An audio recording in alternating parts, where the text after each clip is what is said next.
When you want to practice good English, it is essential that you find new topics to practice.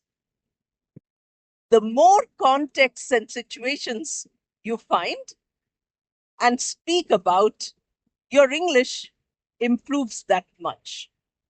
That is why I try to give you as many examples of different contexts as possible.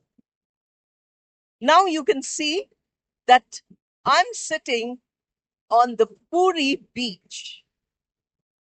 And when I look at the sea, I remember that this was the way people would travel from one country to another.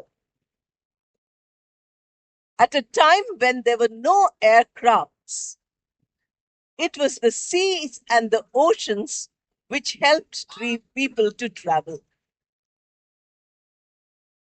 It started with the Indus Valley civilization, 2000 years before the birth of Christ, when the people of Indus Valley were trading with countries like Mesopotamia. Later, we have a rich trade relationship between India and Greece.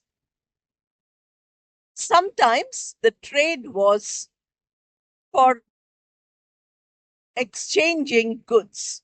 Whatever is available locally would go to the other country. The ship would come back laden with whatever was available there. Export and import. Also, cultural exchange was very important. A culture of a particular country would travel to the other country. And this also we saw right from the ancient times to the present. This had been happening all the time. When you look at the rich sea, you can hear the sound of the sea also. You can see the waves of the sea. You must remember that the coasts were the most important points. We would have seaports, and the ships would come to that place. A very famous sea voyage was the voyage of Christopher Columbus, who wanted to travel from Portugal and look for a trade route to India. At that time, Spain was at the top of the world politically. And in this climate of political supremacy, we find that Columbus started. But then he discovered America. And he thought that since there was no way to find out, he thought that might be India. Much later, it was Vasco da Gama who came to India. If you travel to the southern tip of the country, you can still see the various influences that are there.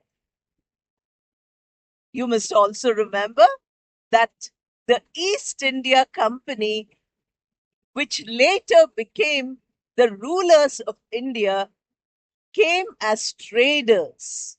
They came by the sea route. And why did they come? The reason is because the spices which were grown in India were in great demand in places where it would not grow. India had a very good climate and very fertile soils. So you could get many things. And tea and coffee, all these things were also something which was important. So the East India Company came. We also had Portuguese who came to the West. And for a very long time, Goa and other places were under the Portuguese. We had Pondicherry and Chandarnagar, which were under the French. So the Western world, that is the European countries, were colonizing the world.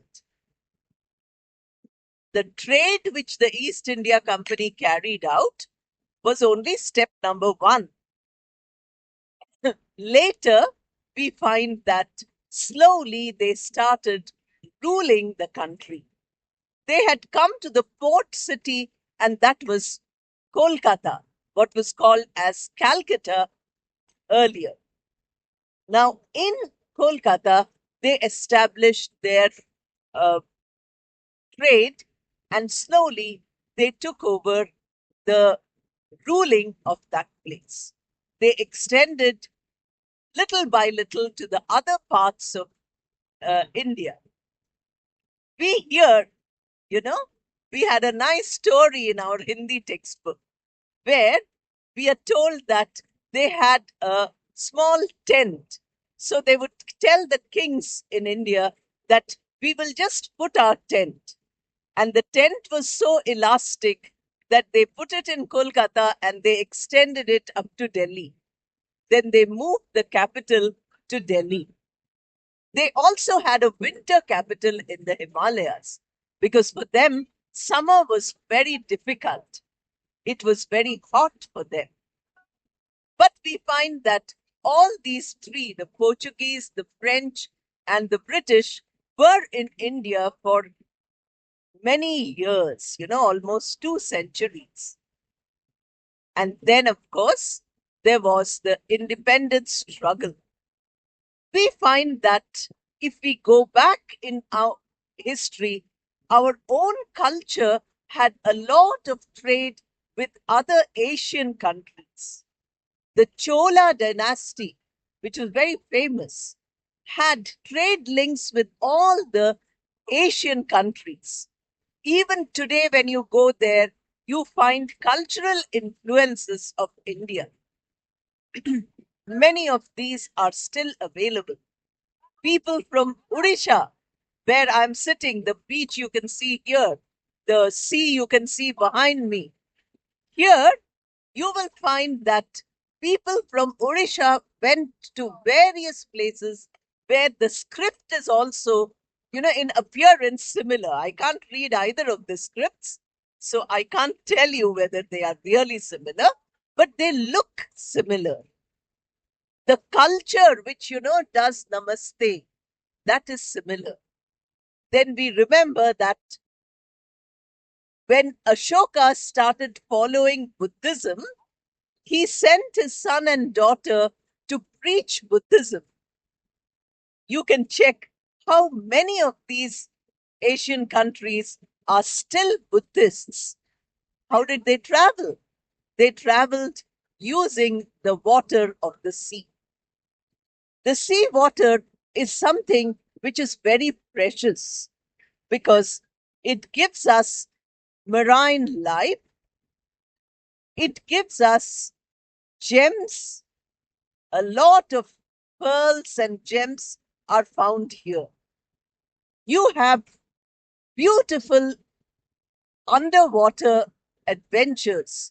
If you go to a sea coast where you have paragliding and things like that, you will learn about sea adventures, including walking on the floor of the sea bed. You can see underwater walk, where you can see all the fish swimming. You can see all the plants which grow inside the sea. Someday I will tell you the story 20,000 Leagues Under the Sea. That's a very beautiful story. It is a science fiction story because at that time there were no submarines. But this is a story of Captain Nemo and his submarine. Some other day I will tell you that story. Today we are only talking about the trade routes and the routes of culture. So you can imagine when Greek thought came to India, Indian thought went to Greece. When Indian ideas, behavior, food, and culture went to different parts, and India imbibed those different things, from there. You have, Cambodia, you have Bali, all these places, Thailand, all these places, when you visit, you find that Indian culture has gone there. How did it go? It went by the route of the sea, and that is in huge ships. Even today, you have cargo ships. Even today, you have passenger ships. Of course, not many people travel in ships today, but we have something called as a cruise. A cruise is a pleasure trip on a ship. You have five-star cruises in different parts of the world. The Caribbean, for instance, Alaska, for instance. You can see all this on your map and know about them, speak about them in English. I have just given you an introduction. From this, you can find 10 different topics to speak about. Try it and see. And in the comments, let me know how well you are practicing with these new topics which I'm introducing to you. Thank you and all the best.